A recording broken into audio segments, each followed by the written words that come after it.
الحمدللہ رب العالمین والصلاة والسلام علی سید الانبیاء والمرسلین اما بعد فاعوذ باللہ من الشیطان الرجیم بسم اللہ الرحمن الرحیم۔ الحمدللہ الہادی پروگرام میں نبی کریم صلی اللہ علیہ وسلم کی اتباع سے متعلق گفتگو چل رہی تھی۔ اللہ تبارک و تعالی نے قرآن عظیم میں لقد کان لکم فی رسول اللہ اسوۃ حسنہ ارشاد فرما کر ہمیں سمجھا دیا ہے کہ نبی کریم صلی اللہ علیہ وسلم کو اللہ تبارک و تعالی نے جو کچھ عطا فرمایا وہ سب سے بہترین عطا فرمایا، لہٰذا اس کی پیروی کرو، اسے اپنی عملی زندگی پر نافذ کرو، تو نہ صرف تمہاری شخصیت کامل و اکمل ہوگی بلکہ معاشرہ بھی ایک بے نظیر معاشرہ ثابت ہوگا، بے مثال معاشرہ بن جائے گا اور امن ہوگا، سکون ہوگا۔ اب جیسے پچھلے پروگرام میں درد کا اظہار کیا تھا کہ مسلمان نے اپنے نبی کی تعلیم کو اختیار کرنا چھوڑ دیا، دوسرے لوگوں نے عملی طور پہ اس کو اختیار کر لیا، وہ اس کے فائدے اور برکات دیکھ رہے ہیں، اور ہمارے ہاں جہالت عظیمہ کا عالم کیا ہے وہ آپ کے سامنے ہے۔ مار کٹائی، گالی گلوچ، کینہ، حسد، بغض، قانون کی خلاف ورزی کرنا، ظالم طاقتور ہوتا چلا جا رہا ہے، مظلوم کو پیستے چلے جا رہے ہیں، ظالم کی مدد کرنے والے 50 ہوتے ہیں، مظلوم کی مدد کرنے والا کوئی بھی نہیں ہے، انصاف طاقتور کو مل جاتا ہے، کمزور کو نہیں ملتا ہے۔ یہ تمام چیزیں علامت ہیں اس بات کی کہ ہم نے تعلیم شرع کو پس پش پھینک دیا ہے۔ نبی کریم صلی اللہ علیہ وسلم کی اطاعت اور اتباع اس سے منہ موڑ لیا گیا ہے، اسے بوجھ سمجھنا شروع ہو گئے ہیں، اور اب ہم اپنی عملی زندگی کو اپنی مرضی کے مطابق گزارنا چاہتے ہیں۔ ہم نہ اتباع کرنا چاہتے ہیں نہ اطاعت کرنا چاہتے ہیں، ایک شتر بے مہار کی طرح، ایک ایسا اونٹ کی جس کی رسی کھول دی جائے تو پھر وہ بھاگتا ہے اور قابو میں نہیں آتا، اسی طریقے سے ہم ہو گئے ہیں کہ ہم کسی کی غلامی میں آنا نہیں چاہتے ہیں، نام کے غلام بننا چاہتے ہیں، کام کے غلام نہیں بننا چاہتے، عاشق بننا چاہتے ہیں لیکن عشق کے تقاضے پورا نہیں کرنا چاہتے۔ بس یہ ہماری صورتحال ہے۔ تو اسی لیے میں نے گزارش کی کہ ہمیں ان آیات کریمہ پر غور و تفکر کر کے پھر نبی کریم صلی اللہ علیہ وسلم کی حیات طیبہ کا گہری نظر سے مطالعہ کر کے یہی نتیجہ مرتب کرنا چاہیے کہ ان باتوں پر عمل پیرا ہونے کے بغیر نجات کا کوئی راستہ نہیں ہے، اور پھر آہستہ آہستہ اپنی عملی زندگی میں چینج لے کر آئیں تو اللہ تعالیٰ بڑی برکات سے نوازے گا۔ اس سلسلے میں ایک حدیث آپ کو عرض کی تھی، حضرت برا بن عازب رضی اللہ تعالی عنہما ارشاد فرماتے ہیں کہ نبی کریم صلی اللہ علیہ وسلم نے ہمیں بیمار کی عیادت،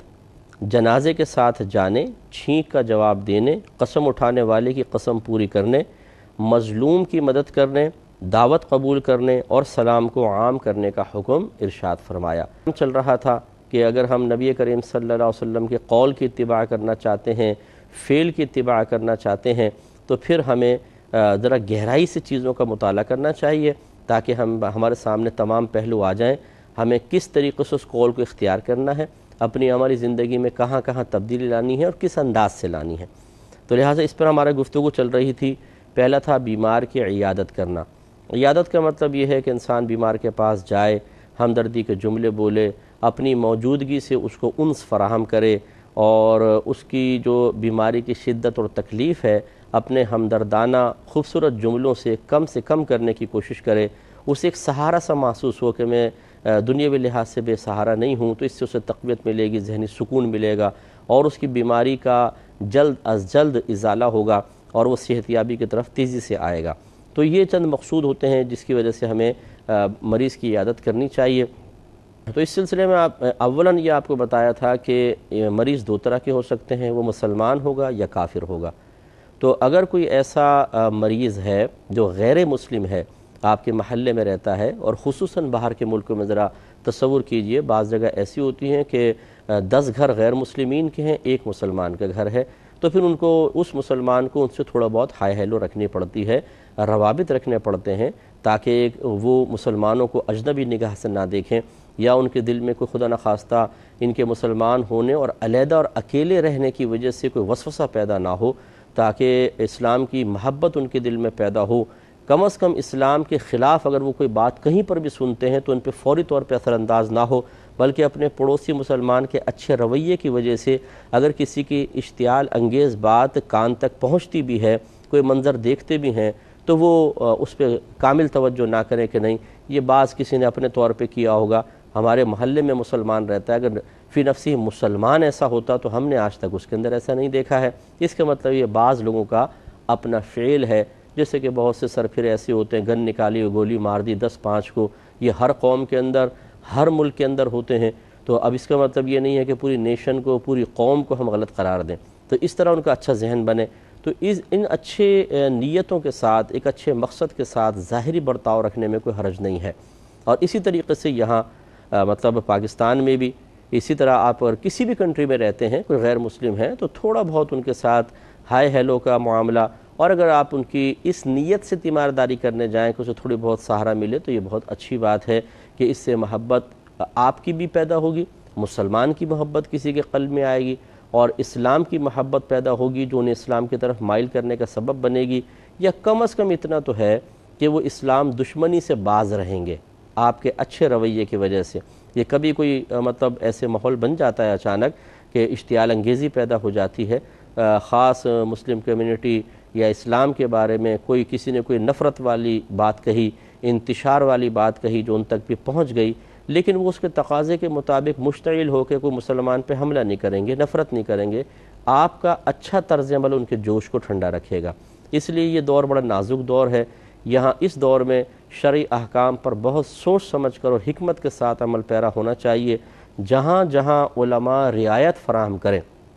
کیونکہ گائیڈ لائن ہمیشہ علماء سے لیں۔ میں یہ نہیں کہہ رہا ہوں کہ آپ اپنے اجتہاد سے مطلب خود کچھ فیصلے کرنا شروع کر دیں، جیسے اب مثال کے طور پہ کوئی مشرکہ عورت سے کہے چلو میں نکاح ہی کر لیتا ہوں تو زیادہ محبت پیدا ہو جائے گی، حالانکہ قرآن نے اس کو منع کیا ہے۔ تو یوں اپنا قدم نہ اٹھائیں آپ کوئی مطلب از خود سوچ کر، بلکہ اس میں ہدایات علماء سے ہی لیں، اور جیسے کہ میں آپ کی خدمت میں ذکر کر رہا ہوں، ان باتوں کے اوپر آپ عمل پیرا ہو سکتے ہیں کہ یہ شرعی لحاظ سے بالکل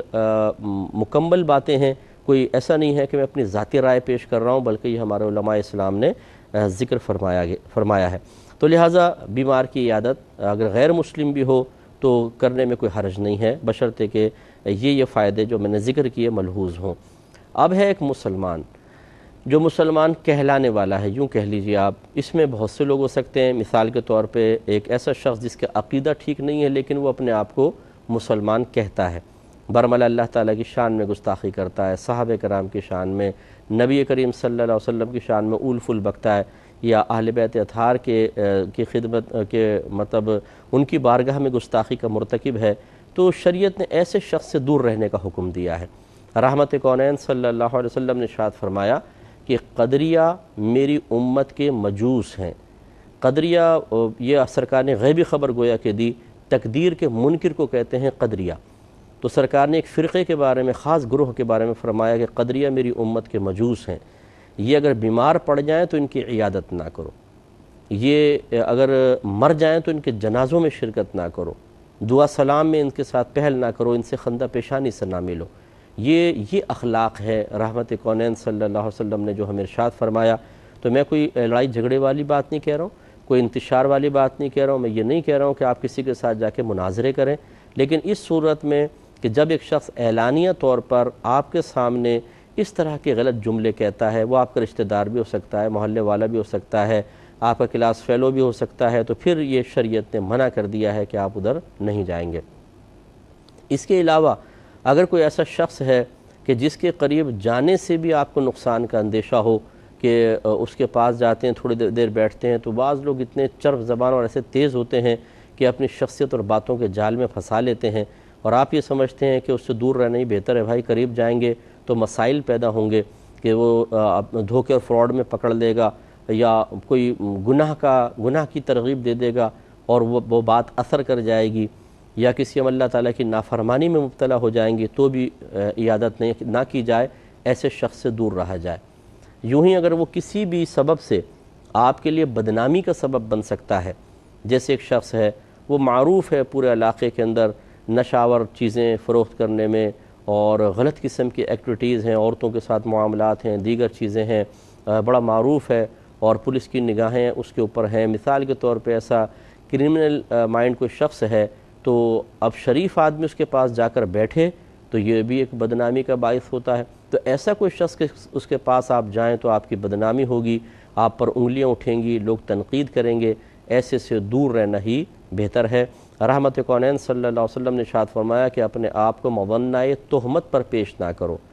مظنہ تہمت کا مطلب ایسی جگہ پر جہاں آپ کو گمان ہو کہ مجھ پر تہمت لگے گی، الزام لگے گا، لوگ انگلیاں اٹھائیں گے، مجھ پہ تنقید ہوگی، زبان سے نہیں تو لوگ قلبی غیبت میں مبتلا ہو جائیں گے، تو ایسی جگہ نہیں جانا چاہیے، بالکل اجتناب کرنا چاہیے۔ اگر مثال کے طور پہ اب جیسے کوئی پیش امام ہے علاقے کے اور ایک بڑا ہی شرابی کبابی شخص ہے جس کے شراب کے اڈے چل رہے ہیں، جوا کے اڈے چل رہے ہیں، اور وہ غلط قسم کی مطلب یہ کہ ایکٹیویٹیز میں ہے، اور یہ اس کے پاس جا کر بیٹھ گیا جی عیادت کرنے کے لیے، تو یہ بدنامی ہے بہت شدید قسم کی۔ تو یہ تو ایک پیش امام کا میں نے مسئلہ عرض کیا، ایک عام آدمی بھی جا کر بیٹھے تو بعض اوقات انگلیاں اڑ جاتی ہیں، تو اس سلسلے میں بھی احتیاط اگر کر کے انسان نہ جائے تو کوئی مسئلہ نہیں ہے، اس ایسے مریض کی عیادت کا حکم نہیں دیا گیا۔ اسی طریقے سے اگر آپ کی کسی سے ناراضگی اللہ تبارک و تعالیٰ کی رضا کے لیے ہے، کوئی بھی سبب ہو سکتا ہے، اس سے بھی اگر آپ اجتناب کریں تو کوئی حرج نہیں، لیکن اب جیسے مسلمان ہیں، عام مسلمان، آپ کے خاص طور پر رشتہ دار ہیں اور آپ کے پاس وقت کی قلت نہ ہو، کیونکہ بعض اوقات